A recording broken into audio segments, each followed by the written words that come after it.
Sometimes in our podcasting journey, we run into points in life where we just feel like we need a creative break, whether that's for personal reasons or whether it's just to take a step back and get clarity on your next move forward. Sometimes we as creative people need the space to do that. But the big question that comes up is, how do you keep your podcast going in the meantime? Can you take a step back without anyone realizing that you're gone? Is it okay to actually take a break, to hit pause on your podcast? And that's exactly what I'm going to break down for you here today, so that next time you genuinely need a creative break, you can take a step back without having to create more content or batch a bajillion episodes or lose your momentum. Welcome to Insider Secrets to a Top 100 podcast. I'm your host, Courtney Elmer. Let's make your business binge-worthy. I can remember it like it was yesterday. It was May of 2021. My son was about to be out of school for the summer, and I was about to have a 4-month stretch where he was home with me full time. He was about 3.5 years old at the time, and what that meant was not a lot of quiet. And I also didn't have a lot of help. And so I was torn because my son was the priority, but so was my podcast.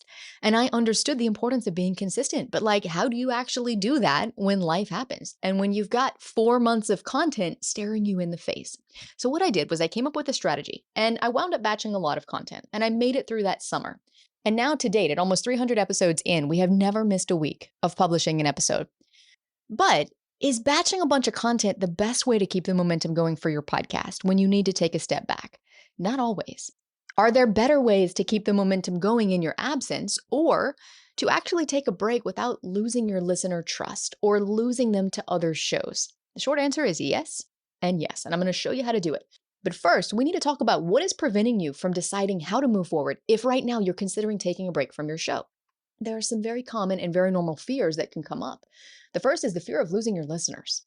If I take a break and my listeners move on to other podcasts and never come back, what does that mean for my show? What does that mean for the success of my show long term? Or maybe you have a fear of losing your momentum.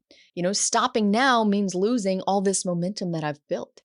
Or maybe even underneath that and deeper than that is there's this fear of being forgotten. If I'm not constantly showing up, if I'm not constantly in the feeds of my listeners, people are going to forget about me. They're going to forget about my show. And think about the impact that that's going to have on your business 6 months from now, 12 months from now, longer. Maybe there's some guilt associated with this feeling of not being productive. And maybe these things matter enough to you that you're telling yourself, I have to push through. I have to keep going, even if you're burnt out. But yet that doesn't feel very good. It doesn't feel very aligned.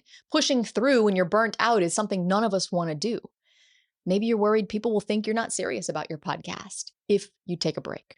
And what's worse is that there's this belief that batching content is the only option in times like these, which is not a very helpful solution if you're already feeling burnt out or if you're already feeling disconnected from your content. So I'm here to normalize this conversation.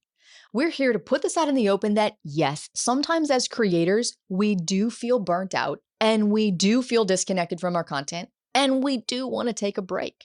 However, we don't want to sacrifice momentum. We don't want people to forget about us, and we don't want to lose our listeners. Is there a way to have the best of both worlds? Can we have our cake and eat it too? So the way that I would look at this, and that I would encourage you to look at this, is first look at how can you keep your podcast going? If you need a short break, let's say 90 days or less, how can you keep it going in your absence? And so that way it gives you that freedom, that time to be able to say, okay, the podcast is good. It's covered. I'm not worried about it.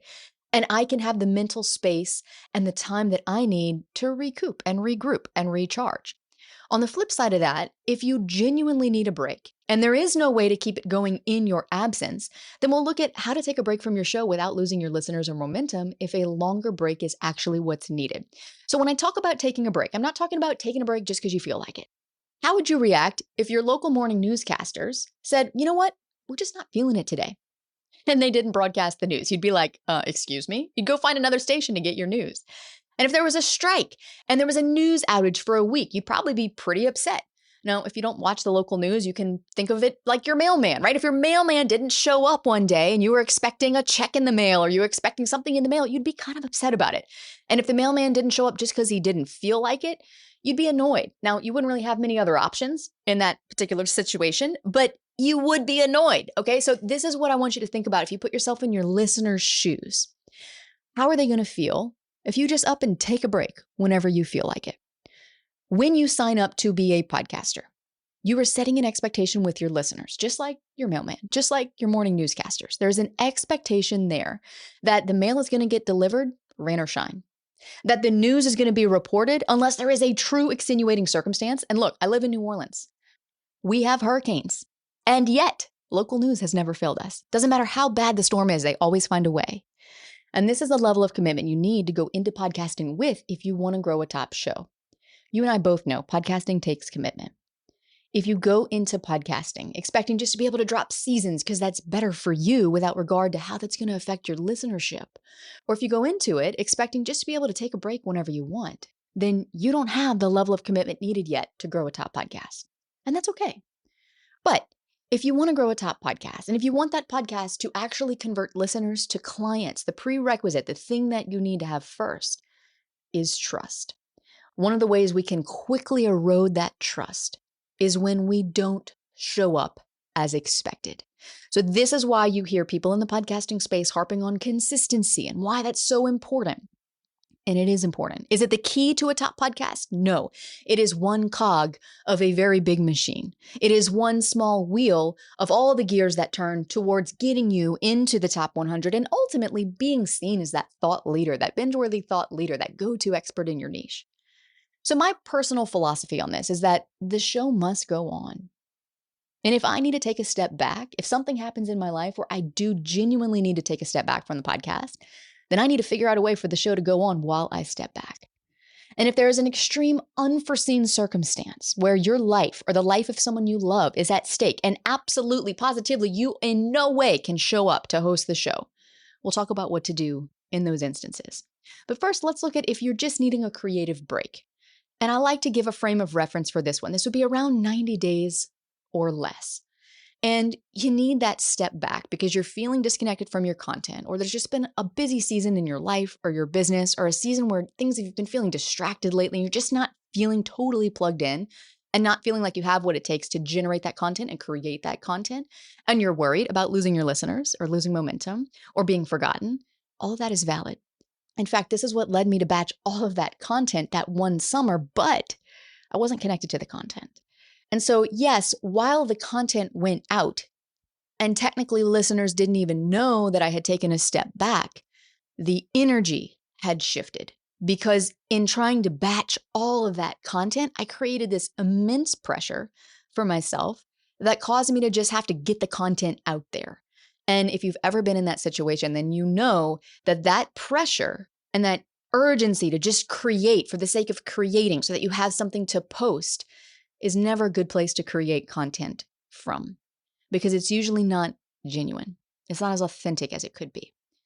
So the big question here is, well, how can you keep the show going in a way that would genuinely serve your listeners in your absence without it creating a ton of extra work for you? What if you could keep your listeners engaged by repurposing some of your best content? And here's where we have to just think outside the box and begin to ask ourselves questions like, well, what if I could keep my listeners engaged by going back and looking for my top performing episodes and repurposing those or remastering those, looking for that best performing content and resharing it on the podcast? Maybe you could release highlight episodes that feature top moments or key takeaways from previous episodes. You could literally rerun previous episodes. Think of how many TV networks do this, and yet they still rack up the views. I've done this with previous episodes. Some of our best performing episodes, I have taken and remastered those and reshared them on the podcast because guess what? If they were that good, people listening now are still going to find value in it. In fact, you probably have more new listeners now that when that episode first aired, and not everyone hears all of your content. So if it was that good, then sharing it again will provide value to your audience. Maybe you could look at it, okay, if I'm taking a 6-week break or an 8-week break or a 90-day break, look at that span of time and figure out what content gaps do I need to fill. If it's 90 days and you're releasing an episode once a week, that's 13 episodes. Not so bad when you break it down that way. So if you look at, okay, let me go back into my top content. How can I fill up some of those 13 episodes by rerunning things? Can I create some episode highlights? Can I create an episode with highlights that feature top moments or takeaways from previous episodes around a central theme? Okay, that fills a gap. Maybe you could do a listener Q&A around a central theme. You could elicit questions from your audience and say, "Hey, I want to do a Q&A episode on this topic or this topic. What questions do you have that I could answer for you?" And you could create episodes that way. Sometimes having that external input can be a really great starting off point where it's not like, this content has to be pulled out of your brain. You're just answering a question for your listeners. And it can help the creation piece of that content go a lot faster, and you'll be a lot more in flow when creating that content. You could do like I did that summer when I batched strategically. And what I did with those episodes, that while I batched out a ton of episodes to get us through those 4 months, what I did was I made those short bite-sized episodes and I turned it into an episode series, and it was a teaching series. So you can do the same thing. You can repurpose segments from your course or your programs. There have been times, ask anyone that has worked within our company. There have been times where I've said, look, go through my course, go through the program, find some of the stuff that you feel like would be so relevant for our listeners on our show, and let's turn that into an episode. And I recorded an intro and an outro, and we gave the meat of the episode right there, and it was straight from our program. You don't want to give everything away, of course, because then people won't have a reason to work with you, but pulling out pieces and parts and giving context around that and sharing that with your audience can be a very valuable way to create desire for whatever it is you teach inside your full program. You could also repurpose interviews that you've done on other podcasts that would be relevant to your audience. I've done all of these things. The key is doing it in a way that's engaging, because the moment you tell people, hey, I got to take a step back, I'm tired of creating content, I'm burnt out, so enjoy this repurposed content, you lose them. Nobody wants to hear that. Nobody wants to be like, oh, you're burnt out, so you're just going to give us repurposed content? Great, I'm out. No, you want to do it in a way that's engaging. So in a season maybe where your content is rolling and flowing and you feel connected and in flow, maybe consider batching above and beyond, when you can create a few short evergreen episodes that you can have in the bank that can be released at any time. These kind of emergency episodes are really great to have in your back pocket because they can fill a gap whenever you need a break. Or you can implement any one or all of the above ideas that I just gave you. In our regular batching schedule, I aim to be a month ahead of all times. Am I a month ahead at all times? No. My editor is probably laughing at me right now. Like, no, Courtney, you have not been a month ahead at all times in quite a while, girlfriend.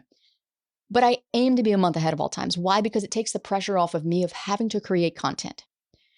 And in those moments where maybe I'm not batched ahead, or where something happens like a hurricane, or my son is sick, or school closes for whatever random reason, and I don't have the bandwidth to record a new episode that week, these are some of the strategies that I use, not only to repurpose and reshare some of the content that did really well and give that content more exposure, but also to keep the consistency up with the podcast and to never let there be any gaps in our release schedule, because I want to keep our audience trained to expect that content from me here on this platform that I am building and sharing this content with you every week. I want you to be able to come here every week and get something new from me. And even if it's not brand new, maybe to hear it again, because maybe you'll pick up something new from it. But on the flip side of that, if your workload is just really overwhelming right now, and you're like, I can't batch stuff, I can't even think about anything right now, then consider getting some help. Consider having your VA go through your course or your program and maybe pull out some content that you could share. It would not cost you a lot of money, and it would save you a ton of time. Also, go back in your analytics. Look at your best performing content from 6 months ago, to a year ago. Re-record that intro and outro. Repackage it, reintroduce it, and replay it. It does take a little bit of strategy and planning, but when you break it down to, okay, how much time am I taking off? How many episodes does that work out to be? And what do I need to do to fill those gaps that would require minimal prep time, but allow me to keep the content rolling? What this is going to do is it's going to protect your momentum. It's going to protect the traction you've built. It's going to protect the relationship with the audience that you have.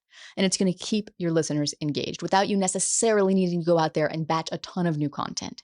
And it'll keep your feed active, which is really important, and signals to players like Apple and Spotify that you have an active and engaged podcast with an active and engaged audience. And it's going to remind your listeners of the value that you provide, and maybe even attract new listeners who missed some of those gems the first time around. But what about on the flip side? What about if an emergency happens and you really do need to take a step back from the show? If you need a longer break, we're talking longer than 90 days. What I want you to do is I want you to look at your podcast like Netflix. What do they do when they end a season and drop a new one? How can you replicate this with your show?